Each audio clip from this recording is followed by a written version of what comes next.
So Dan Raven Ellison, Dan I have known for many, many years. He is an inspirational geographer. He is the founder of London National Park City.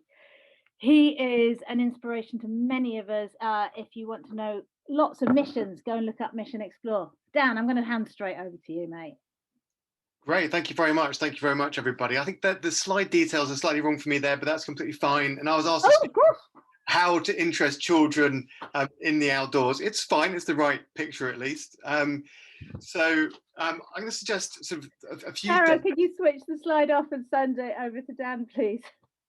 That's fine. I'm going to share my screen at the moment anyway. But I've got 4 or 5 minutes, right? So, yeah.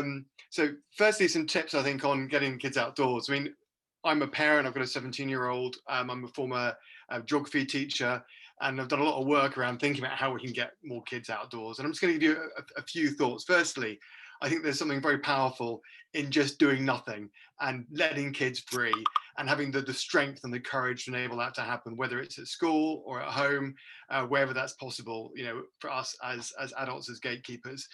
But I think key as well, central to that, is around just loving the outdoors ourselves. And if children see that we love the outdoors and love being outdoors, doing the things that we enjoy doing, whatever they are, then I think that is completely infectious. Thinking at a slightly bigger scale, though, in my work around the London National Park City, which many of you I know have been involved with supporting the campaigning in the National Park City over a number of years, I think there's something really important about reframing the purpose of a city. So we know what a city is fundamentally for.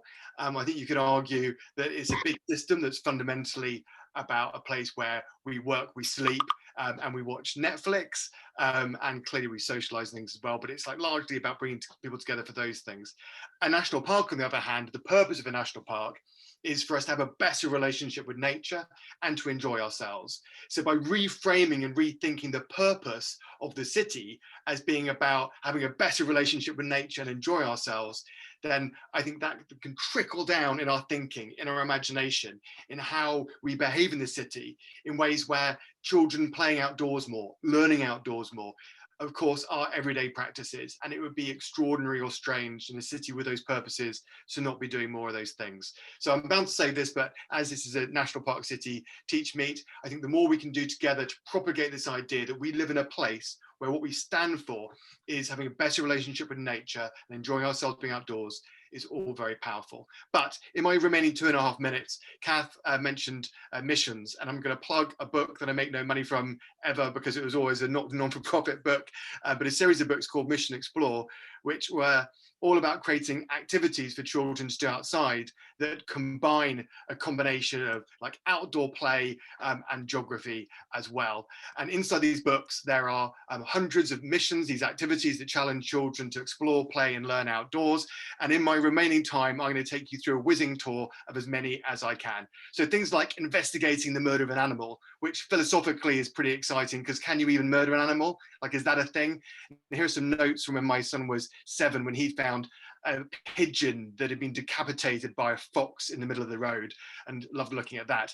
Can you cross a park without getting a single bird into a flat or being seen by a single squirrel? Can you photograph or draw the most beautiful poo that you can find, or make a bug hotel? How far can you get while sucking on a single mint or a chocolate button? I think I prefer a chocolate button. Can you navigate like a bat by closing your eye and clicking like sonar style? And how long can you defy gravity for by jumping off the ground? Create pavement games, as many games as you can using the slabs that you get there. There's a controversial game there, which is about a landmine game and thinking about avoiding landmines. But who equally can go on a run through the rain and get as wet as possible. Go on a random adventure. Look up on this in the high street and see how many other people you can get randomly looking up to. Go to one of the Dulux sections and B&Q and see how many colours from Dulux you can get swabbed in nature. Measure something by rolling around. Catch a leaf before it falls to the ground. Discover a new life form by letting part of your garden or balcony or roof go wild. Can you cross a wood without touching the ground? Create an antenna hat that drags you towards different things in the street or the road, depending on things you're attracted to or repelled by. Spot as many dead animals as you can while on a journey. Bit of a roadkill fun there. Go on a sense expedition and smell things that are kind, fast, disgusting, off, fluffy, furry. Taste something sweet, sour, salty, spicy, smooth that make you shiver. Going on adventures through our taste. Do some toothpick archaeology. Be quiet in nature for 30 minutes. What do you hear? Can you create a sound assault course? Go uncloud spotting. So don't look for shapes in clouds, look at the shapes between the clouds. Can you accessorize naturally, or go and play high visibility hide and seek, which is essentially where you play hide and seek with something bright. Final ones, go and count how many animals you can see in a river and count how many more pieces of trash there are and do a ratio between the two. Explore the high tide mark of the River Thames and find something fluffy, poignant, living, random.